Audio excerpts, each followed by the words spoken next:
Eric Burgess here with Music Marketing TV. Today we're taking a look at Blue Cat's Spinal Vibe. It is a rotating speaker emulator. Rotating speakers have three big effects they bring to the table. They bring an amplitude modulation, also known as a tremolo.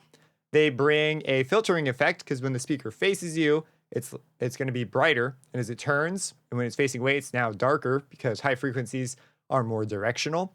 And the third effect is the Doppler. The Doppler is a pitch shifting effect. Think of a race car zipping past you. That pitch drop is known as the Doppler effect. So over here in the effects, we have those three things, the things that they're really good at. So let's start there for understanding how to set up and use this plugin and get the sounds that you want. So there's all these cool things. And before we dive into these effects too much, I do want to mention the tone map. If you're just looking to get a cool sound out of it and use it as a speaker emulator and not worry about all the controls, there's a tone map. To open this, you click up here in this little icon, and there are groups of presets you can pick, and you can then move through them and it will modulate through them. So let's go through maybe one of the more dense ones. They're kind of fun to go through. You can see the presets change. You know, find one, try it out.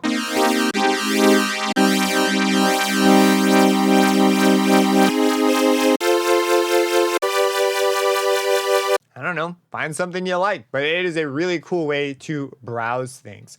I am not going to be using the tone map here, but I like to feature it because it's one of their coolest things. Let's go to the default setup and really begin to understand what's going on here. So we have these effects down here. Each of these is integral to the sound. So if you're looking for the typical sound you would expect, you kind of want to set these mostly in the center or a little under halfway, and you'll get something similar to a rotating speaker. So I'm going to go ahead and dial each one of these up independently, and you'll notice that when they are all off, the speaker doesn't move. That's because these are really core to the way it emulates what's going on. If these aren't on, basically has nothing to do. So the speaker stops. So let's go ahead and bring up the tremolo first, just so you get a vibe for what this sounds like. Here's the Doppler. The Doppler becomes much more prominent, or I guess more intrusive almost, as you bring the rate up. And right now we are on the slow speed, so I'm going to touch the low rate. This reflects the value that the slow represents, and the high represents the value the fast represents. Yeah.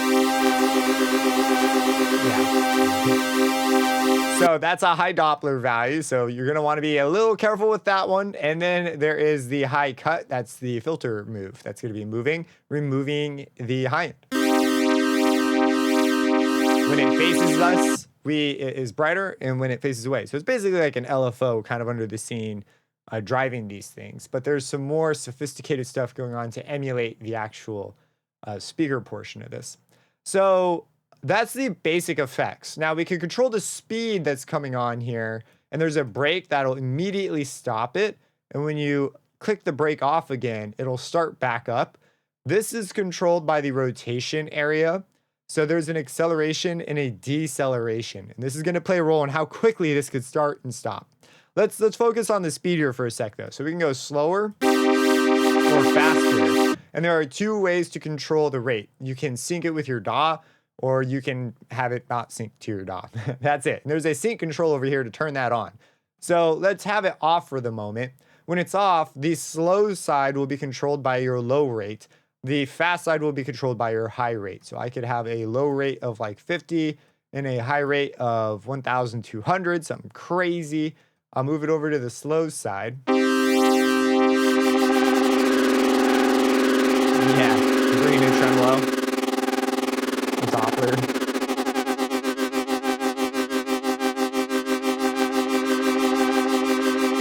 And it can get pretty out there pretty quick. There's a lot of sound design possibilities with this in terms of modulation. But that is the way the rates work. So if you use sync, it is instead going to use the low and the high rates from this, which will be synced to your DAW. So in this case, I have quarter notes and 16th notes.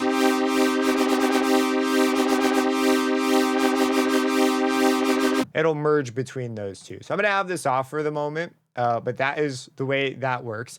there's a break that stops it and starts it back up. And while we're talking about that, we should talk about the rotation. So the rotation has these 4 controls. There's acceleration and deceleration. This is how quickly it can get going and how quickly it stops. Now, the brake ignores this deceleration. The deceleration here will do a bit of a different job. But let's turn our acceleration and our deceleration up. Let's turn them up to 5 seconds, just so it's really clear what's happening. If I go ahead and set it to a slow speed, it's going to take some time to actually get down there. You could see about 5 seconds. If I bring it up to a high speed very quickly, it's going to take some time to accelerate.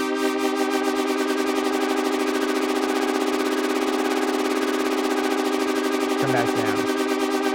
So that is the acceleration and deceleration. Now, if you hit brake, it will ignore your deceleration. So if I'm playing a note, stops. But it will take the acceleration into account.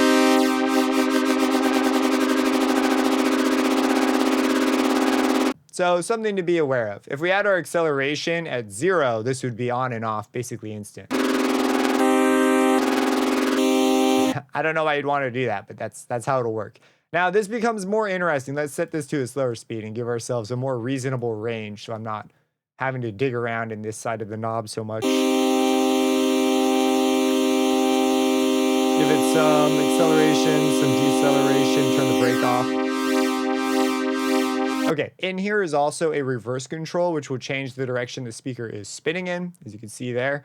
And there's also a warp control. The warp control is super handy. It is how long it hangs out either facing you or not facing you. So if we set this to be at negative 100%, it'll spend a lot longer facing away, so we'll have it darker more on average.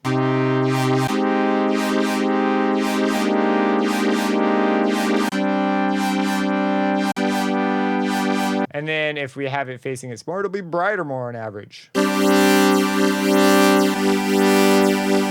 Handy to know about. So that is what the warp does. You've got level and stereo, which is just how wide it's going to sound and how loud it's going to be. And then phase. So this requires multiple speakers. So if you bring in more than one speaker, we are given a crossover. And the phase is meaningful to just one speaker, but it doesn't really have an effect because you're only hearing the one. But you can offset the phase of different speakers from each other. So say I want this one to be at a different phase. You can hit recenter to set their phases and sort of reset them.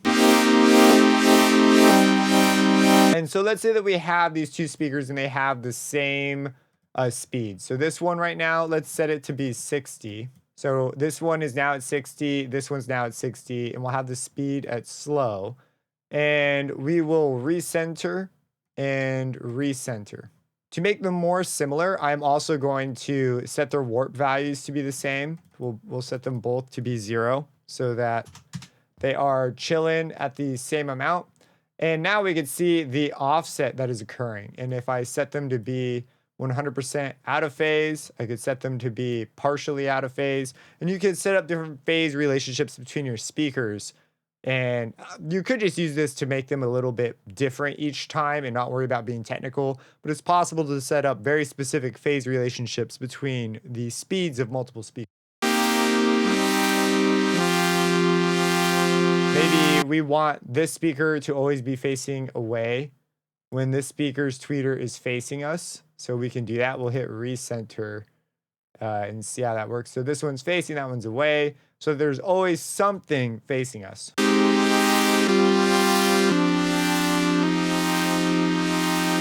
You could do stuff like that. We could add in a third speaker, and this is where you can have things like the crossover come into play. So the crossover, maybe we have this speaker number 3 has a much higher rate than the others, and we can even automate this up and down if we wanted to.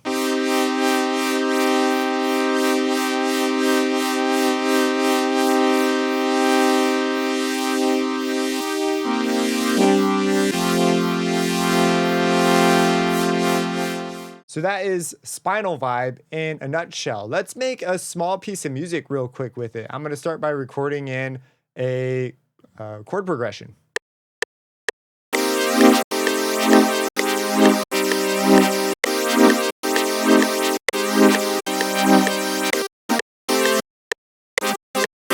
We've got our chords. Let's get ourselves a bass sound.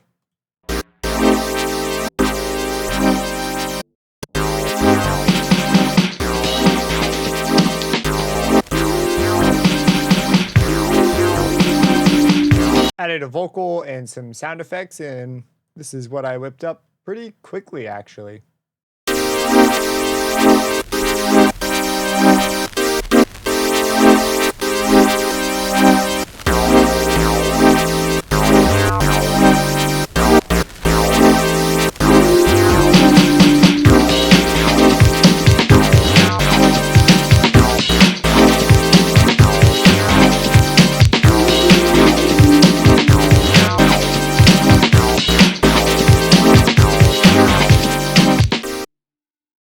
So there you have it. If you have any questions, or I'm actually more curious to hear what you think about Spinal Vibe, drop it down below, especially if you've worked with any hardware rotating speakers, maybe a Leslie or the like. Hit that like button and subscribe for future videos, and have a blessed day.